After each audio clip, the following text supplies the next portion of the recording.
મહાપુરુષના સંગમાં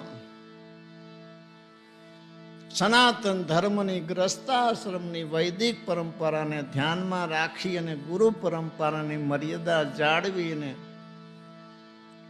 ઠાઠમાઠથી પાર્થિવ દેહની અંતિમ યાત્રા કરી અને એવો આદેશ થયો કે આપણા બળદેવદાસ બાપા આશ્રમમાં પરિસયમાં જ એમને અગ્નિ સંસ્કાર આપવો અને બળદેવદાસ બાપાના સાથમાં જ એમને સમાધિ આપવી.